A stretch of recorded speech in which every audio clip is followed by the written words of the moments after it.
Hey, good afternoon. This is Melissa from Honey Bee coming back to you for another video this week. This one's kind of coming from a somber place, uh, but I wanted to make it. Something in me feels called to make this video. So let me just kind of jump in.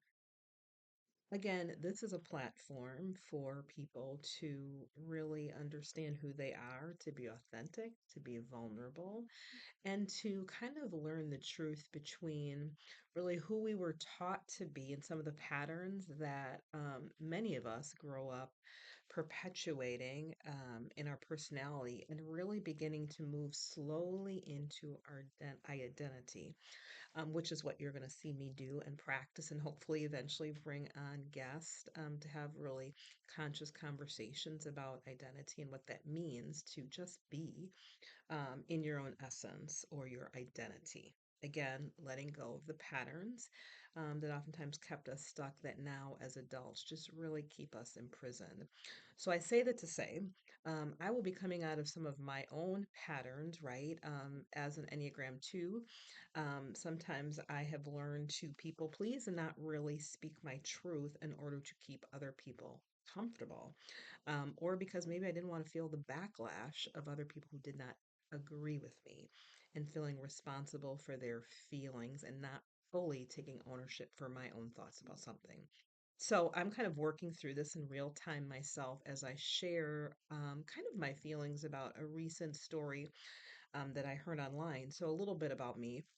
Um, I don't really watch the news anymore. It's just kind of what I've learned to do in order to um, really protect my energy and to be able to protect my mind and what I want to think about things and not be programmed around what I am told. Now, does that mean I don't have access to stories or things going on in the world? No, of course not. And do I care? 100%. So, this most recent story, so today is July 7th, 2026, if you're watching this later. And I've heard this story online primarily about a young man that was on a boat with three other young men. Three of them were Caucasian, from what I can see, and the other one was African American. So I don't know all the details, but what I do know is it sounds like, devastatingly, the African American young man was missing and may have been found today, or a body was identified. I'm devastated by the idea of this. Obviously, I have three children myself. I do have a son, and the idea of something happening to him is heartbreaking, and my heart breaks for this family or the parents of this young man that may have just lost a son.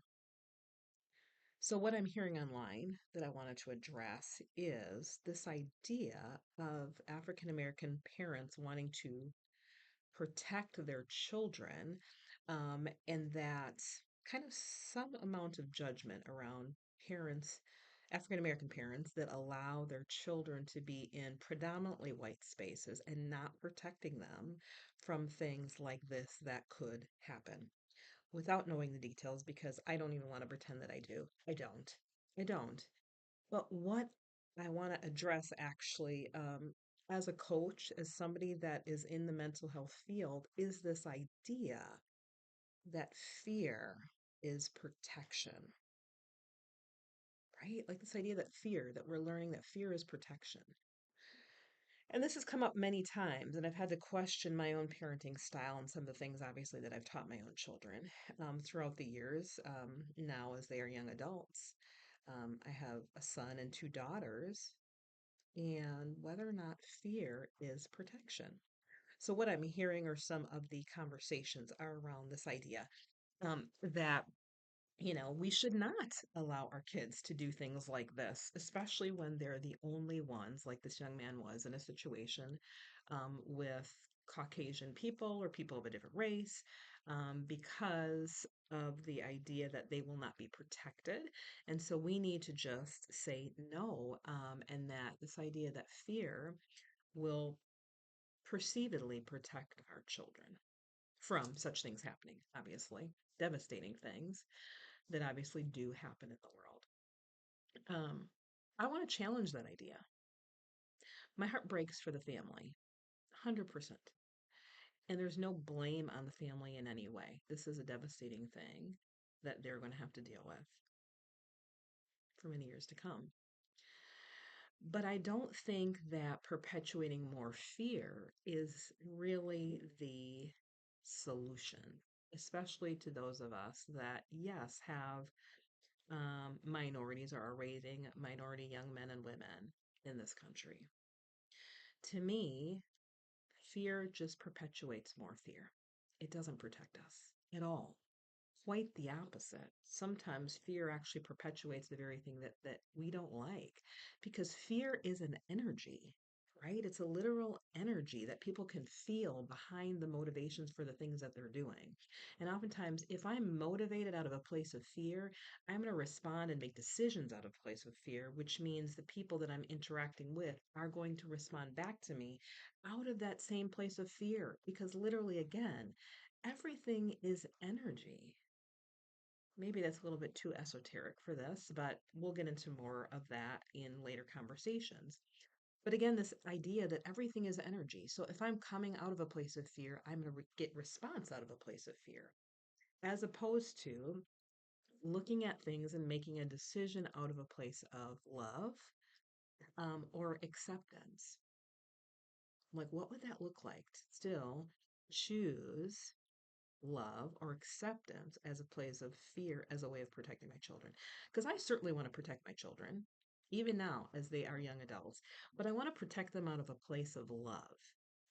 Not that they walk through the world fearing something bad happening, but rather that they walk through the world loving themselves and accepting and loving other people. To me, this is what I'm taught. This is what many of the world religions teach, right?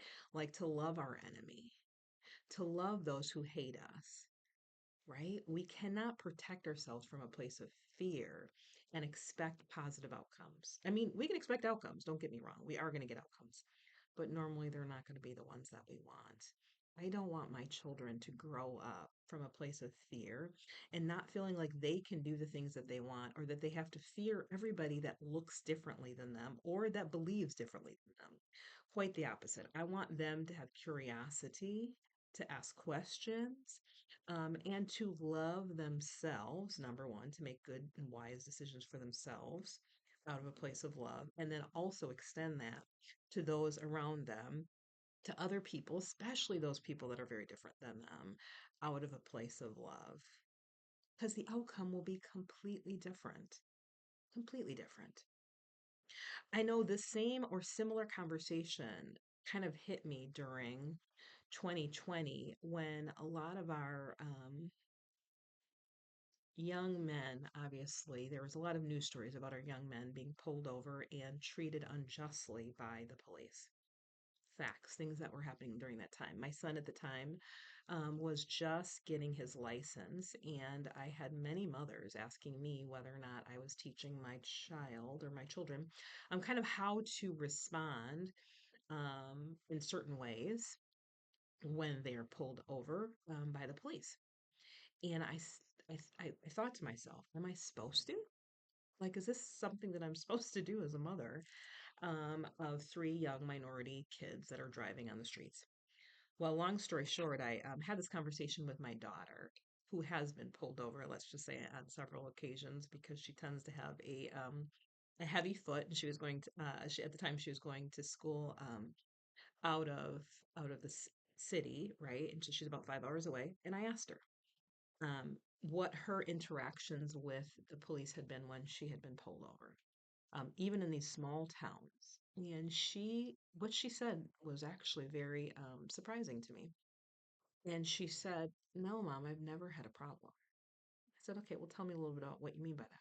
So she said, long story short, that she's like, number one, I know that usually when I'm being pulled over, it is because I'm speeding. So I oftentimes just own that when they pull me over and they ask me, do I know why I'm being pulled over? She'll just kind of have a conversation with them. She'll own what it is she has done and why she thinks she's being pulled over. And she says, every time, they are kind, compassionate, and they let me off with a warning. And so I thought, wow, okay. Wow, but that was her kind of having that energy of ownership, right? Not fear. And then it's reciprocated back to her, even though she said 9 times out of 10, the officers are of a different background or race than she is. So I say that all to say, I'm not proposing that obviously the way that I've raised my children is the only way. Not at all. I've made many and often mistakes. But what I am proposing is that fear does not protect any of us. And we see that on all sides. I don't want to say both sides because there's multiple sides of everything. But fear usually perpetuates the very problem that most of us now are seeing in our individual lives, but also obviously in our communities and in our country right now. So, what I'm proposing is practicing more love, teaching more love, feeling the energy and how that feels different, both on the giving and the receiving end, and what that practically looks like. I'm not talking about some holding hands with everybody, let's all kumbaya and agree, but rather, how do I feel differently when I am responding and interacting with people that are different than me, that don't believe the way I do? And how am I able to communicate from a place of love, but also receive something from a place of love? And what would be different practically? Right? I mean, it's something that we all have to question ourselves. So I don't want to take up any more of your time. Thank you so much for even listening up until now. I hope this just is thought provoking and allows you to answer some questions for yourself. Certainly, my only purpose in this again is helping us all to be a little bit more authentic, allowing us to just be, not from a place of fear, but from a place of love and authenticity, and notice how it shifts how we perceive ourselves, situations, and even those that are very different than us. So, my thoughts and prayers go out to the family that is involved, for the families that are involved, for everybody, obviously, that is touched by this very devastating situation with this young man. And hopefully, we can all kind of look at it through a lens of love and how we can approach our own lives and the people that are in our circles from that energy of love and not fear, so that we can experience the protection that each one of us deserves. Thank you, and I hope to see you next time.